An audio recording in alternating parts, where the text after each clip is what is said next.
where we remind you that such is the nature of life, that all it wants and all it asks is the opportunity to appear. You're the opportunity. So am I, and so it is. And that idea of life is the idea of the infinite, of God, of Spirit, of whatever word you want to use in that space. And it's just wanting to appear as you, and it's already doing that because you're here. You're here in person, you're here online, you're here in wherever you happen to be at this moment. So we welcome you. Our center is dedicated to the idea that this energy, this one power, this one life can be used, and we can improve how we live it by how we understand it and by how we change our minds and change our lives and change our beliefs.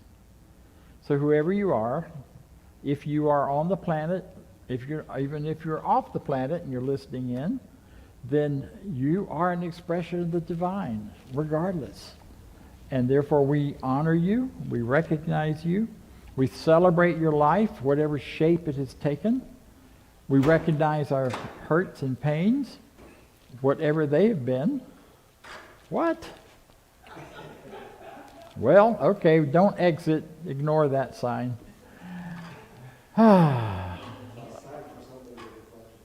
Life is fun, right? This kind of fits our talk today. You know, stuff just happens sometimes. So there you go. We had it sorted and it's unsorted. So anyway, that's who we are, that's what we celebrate, and we are here to celebrate and recognize you. Now there's a lot more to this idea of the science of mind than just that one idea, speaking that saying that, you know, such as it's only one power. What does that mean? How does that play out? How do we live it out?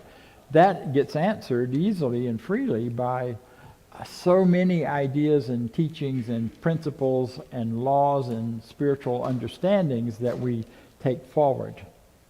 And that, by the way, is my grandson, who is, he's not on camera. Okay, you can't see him. Good, don't. That's great. He's fixing the signs. So knowing that this is what we teach and what we're about, we do this by recognizing a declaration of principles or a set of principles that honor this teaching and that carry this teaching forward. And that we each look at and think about, is this true for me? It's not so much about adhering to this as a credo that you have to do, but more about, do I believe this? Is this a way for me to gather and understand this one power?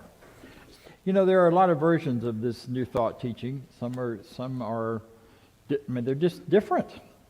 And in some versions of this teaching, we would say that instead of addressing each other based on what we see and what's real and what the experiences we're having are real in terms of real in time, space, and what's happening in our lives, but we would only want to address who you're really here to be.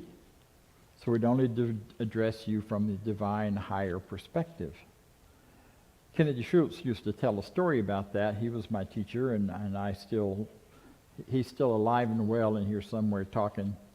And one of the stories he told was that in another group that this couple, Mary and John, were really active and showing up every Sunday, and they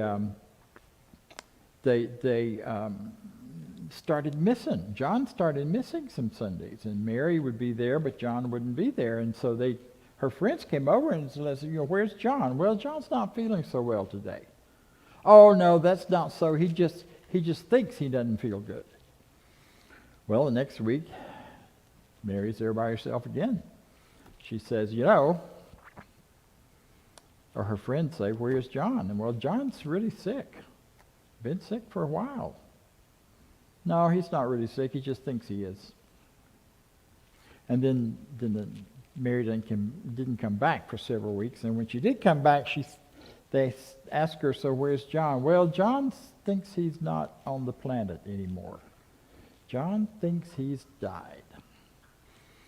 And that can be a harsh, painful kind of thing to say to someone when they've just lost a friend or a partner or someone they love. to be hit with this idea that it's just in your head.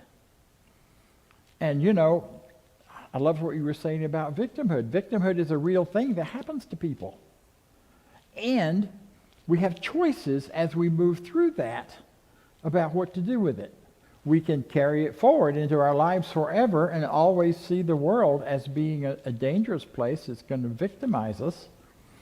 Or we can rise above that or find new ways of thinking or change our minds in a way that allows us to have freedom and power and goodness and become that which the Spirit within us wants to become and wants to do, and find our lives as prosperous and healthy and real and good.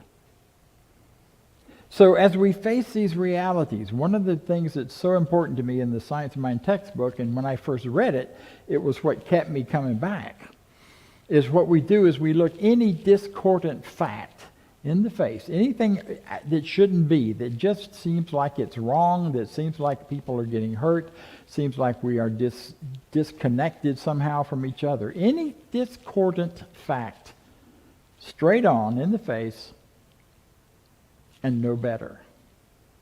We look at it until we know that it is more than that, until we can see the bigger picture, see the picture underneath, come to some understanding.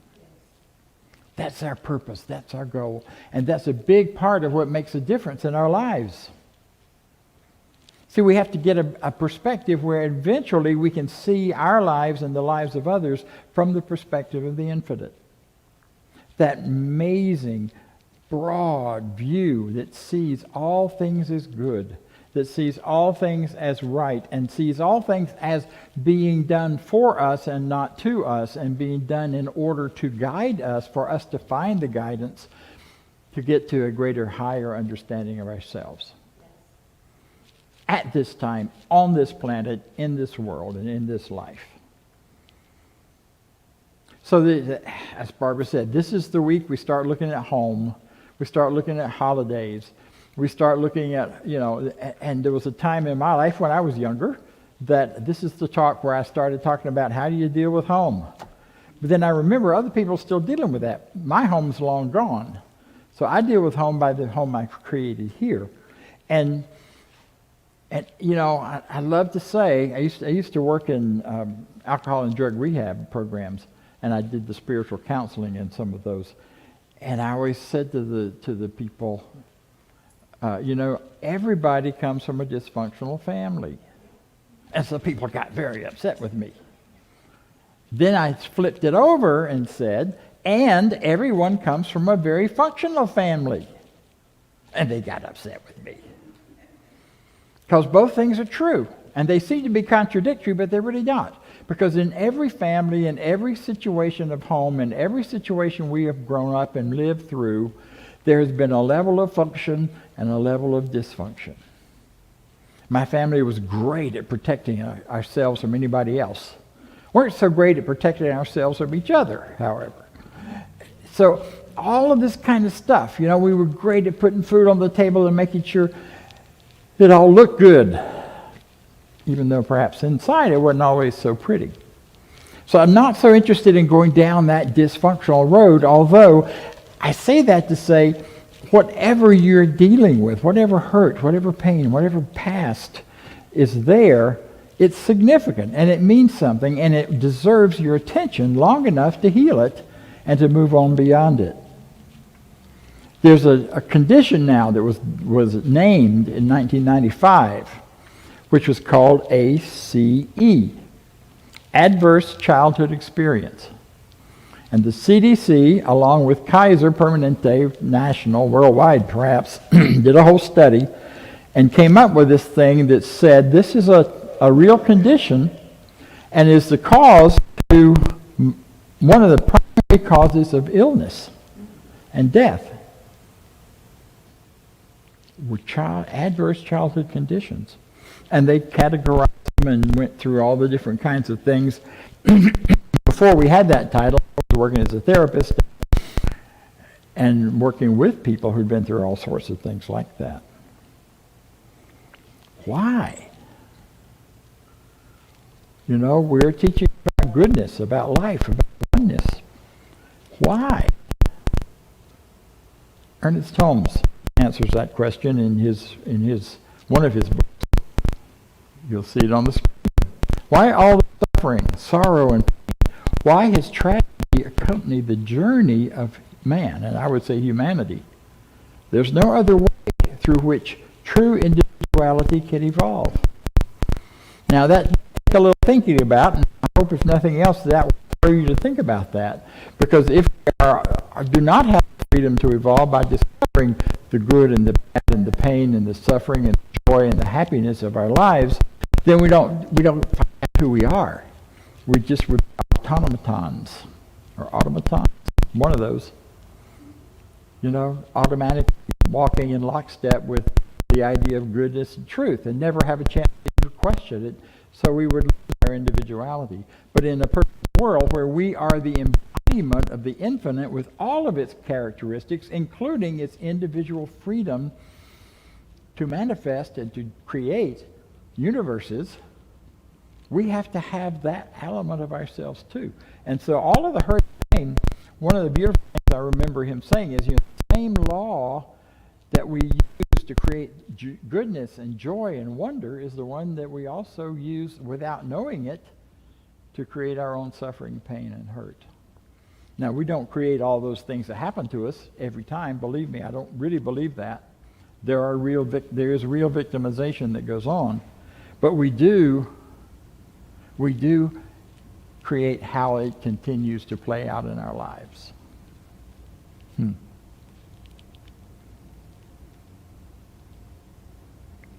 So we've been talking the last 3 Sundays about the hero's journey. Wonderful stories about that help us start to look at how do we understand and define ourselves in relationship to the bigger picture. Or am I just wandering around out here not knowing what in the world I'm part of? Well, what we know is that we have consciousness that we are part of. We have conscious groups that we are part of. And we have cultural beliefs and cultural consciousness that we pick up and take on. Reverend Cynthia, 2 weeks ago, did a beautiful job with the whole idea of the hero's journey. And the most obvious one of those is the Wizard of Oz. And I've done group things where we each identify which one of those characters most represent us, and then we play it out and do some things with it. It's a lot of fun. But the point of this is the hero's journey it starts with some kind of challenge, some kind of trauma, some kind of interruption, and then the person begins to work towards moving forward and getting over it. And we gather to ourselves people who will support us, who can walk with us, who become our gang, our tribe, our people, and walk through us as we face our demonics, whatever they may be, or our dragons, as the story, in this case, Wicked Witch. But they're different things. The hero story, the hero journey is just so much a part of our culture, especially in the United States, where we are. It's all about overcoming and becoming more, and then finding the treasure at the end of the road. Once you face the demon or the dragon or whoever, you get the girl, or you get the treasure, or you get to go back home, as is the case in Wizard of Oz. And there's a sense of homecoming at the end of that story for everyone. Well, I want to tell you there's some other journeys that don't all match that hero's journey. And many women particularly have talked to me about, I just don't identify with the hero's journey. It sounds like a guy story. It's a man story, not a woman story. I think it's interesting. Wizard of Oz has, the female lead. But there are other stories. Mystic journey is one that can be really looked at and documented in terms of our internal cultural stories.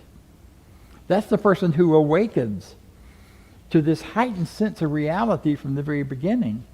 I've heard you hear the stories that I had one preschooler in my center in Tampa, in Florida, who used to talk about what it was like before he was born, and what God was like. And I mean, this was this little kid.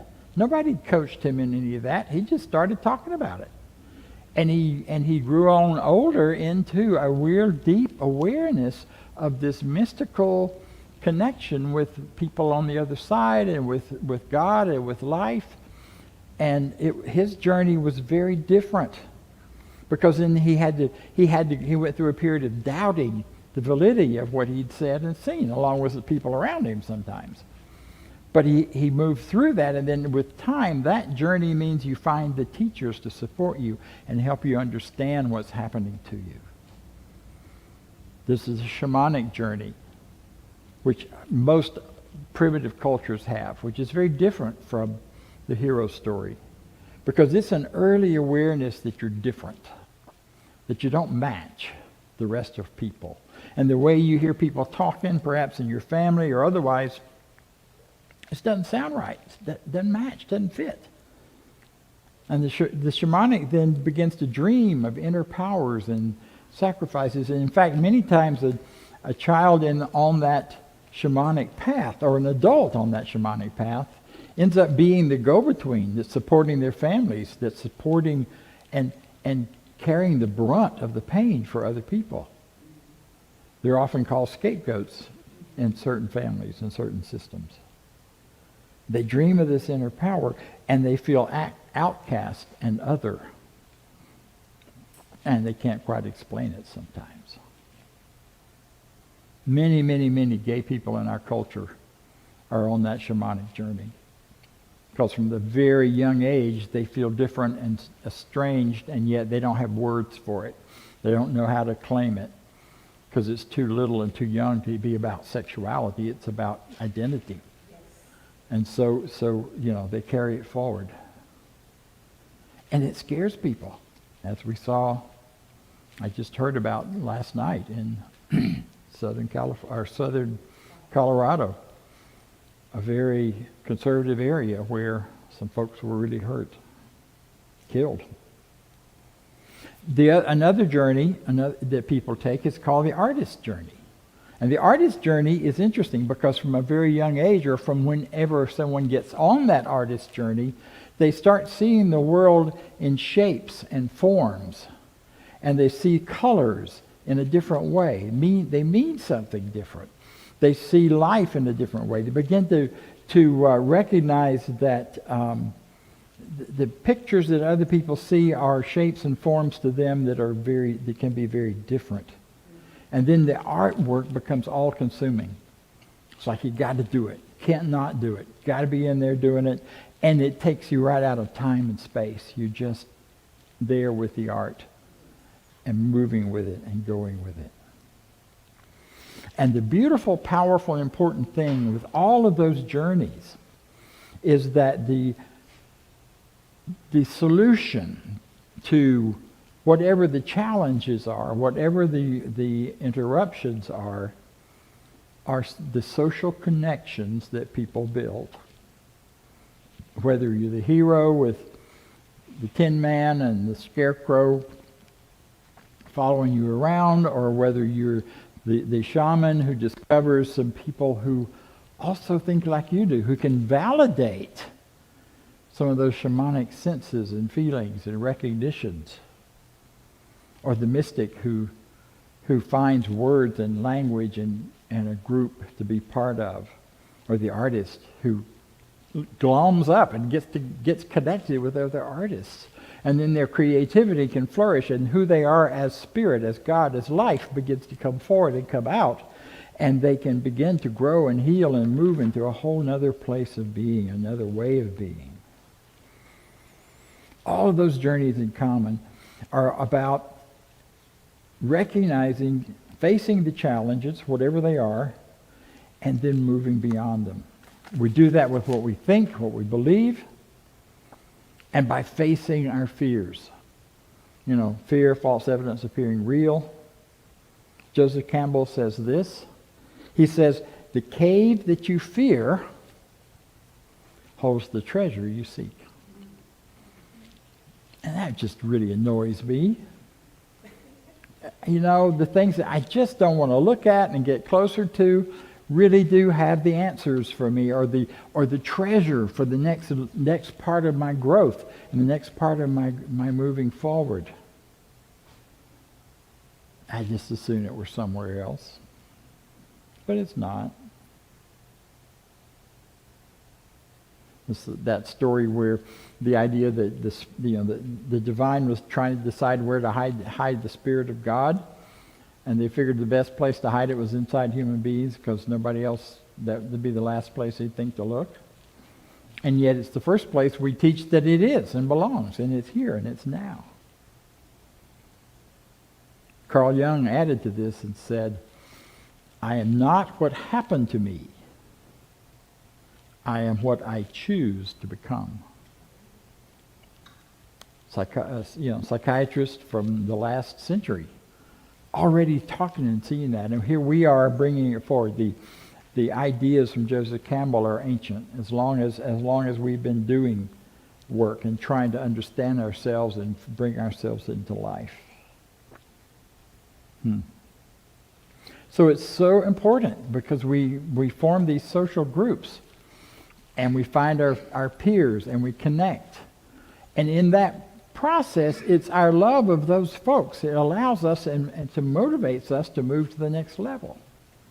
If we're just doing it by ourselves, most of us would just kind of sit there. I remember back when I was a Baptist, and the example was always used about if you took if you've got a fire going and you pull one of the coals out and set it off by itself, it'll eventually lose its fire. And that was about a whole different thing, but in reality it's true. Children need to be touched and nurtured and connected with in order to thrive. Adults need to be touched and nurtured and connected with in order to thrive. It's part of life itself. We are not born in isolation. We are part of a river of life that has gone on as long as there's been life of any kind on this planet, that goes back centuries and centuries and centuries, from mother to mother to mother to mother, and to mother and to mother, and will keep on as long as there is motherhood and life, and it works and goes on. So we are tapping into that when we connect with one another. And it's in that connection and loving one another that love does what it does best. It transforms. It transforms us. It transforms our beliefs. It allows us to go into the scary cave and find the treasure, or face the wicked witch, or whatever the word is, or part of that is that you've got going in your life. Carl Jung also coined a phrase, wounded healer. And I think that's another journey. I think it's part of the shamanic journey, but it's something where sometimes those of us who've been hurt the most have the best idea of what other people need in order to heal, and have the best facility within us for supporting and connecting and holding up. So we become wounded healers. Now that doesn't mean the wound is always going to be fresh and open by any means. It means it's healed enough that we can connect and be with those that we wish to be with, and allow and support each other in growing, so that we aren't just doing this by ourselves. And what happens with that then is that everywhere can become home. And I love the subtitle of today's talk, and that is HOME. Healing opportunities manifest everywhere. I did a walkabout. I call it that. It wasn't. It was a drive-about some years ago, where I just followed the front of my car wherever it wanted to go, or wherever I wanted to point it. And I had some time between centers that I was serving to do that.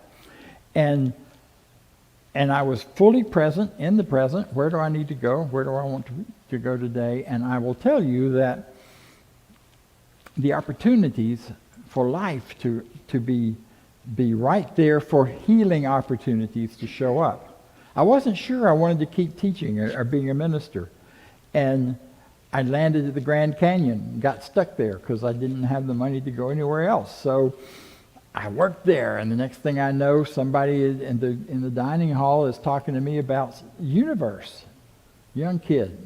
So we started talking about the universe. And he starts talking about principles very similar to science of mind. So in order to have more time, we said after our shifts over today, we both worked in the dining hall, cafeterias, and we'll just meet out and sit on the rim of the Grand Canyon and talk about this.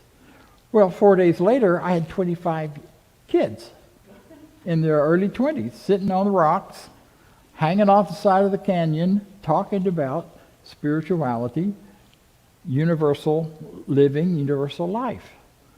I healed that part of me that wondered if I was capable and competent to do what I'd been doing. That was done. It was over. Healing opportunities manifest everywhere. And wherever that's happening is home. You see, we discover that we are more than our history. We are more than what anyone else has said we are. We're more than a total of our experiences. Love itself is who and what we are, and we move from that place of recognition into a realization that love is the very essence of our lives, and therefore our lives are the essence of the infinite's life, because love is another name for God and has been for a very long time. So in the time I have left, I want to jump topics a little bit, because a lot of people are concerned right now, not just in our center, but in centers all across the country, and churches all across the country, that since COVID, and since things have seemed to be challenging, and we're getting lots of issues and problems, a lot of churches have empty buildings, a lot of places are struggling to keep going, and how do they do this? And it occurred to me after listening to John last week that there's an ancient history and tradition within human experience and human consciousness of the remnant. And the remnant shows up first in the Old Testament, in Jewish scriptures. It shows up in other stories where a group of people come together and they create something wonderful, and it grows and it gets established in a bigger way. And then something happens that comes along, a flood wipes it out. Or they get invaded and overrun by another group of people. Not unlike being invaded and overrun by a virus that we've all just been through. Or invaded and overrun by something that just seems to demolish. And groups then end up moving from large group, in the Jewish world, from the temple into the synagogue, which was a tent, or the tabernacle, which was a tent that they could pick up and take with them wherever they went. So they still had their temple. In the Indian and Native American world here in this country, it was from the mound cities, which were very complex, large communities. And when disease wiped them out, they went from cities to small villages along the creeks, and hence the Creek Indians in this part of the country. And on it goes. I think what's happening for us, part of the power of that remnant is that they find those important things that matter at the deeper level and hold on to them and teach them and bring them forward. The teaching's not lost, the truth is not lost, they just move into smaller groups. And I really think that's what's happening with our whole country right now. After COVID, we are moving to smaller groups like us, who are building a really tight community of people who love and care and support each other. And we have to let go of that notion that it has to be a big building in order to matter. That it has to be a certain number in order to matter. What we're doing is so important and so valuable for carrying forward this idea, one mind, one heart, one love, and the power and freedom of each of us to transform our lives accordingly. This is what I think it's all about, whether we're in a big building, a little building, or no building. So thank you.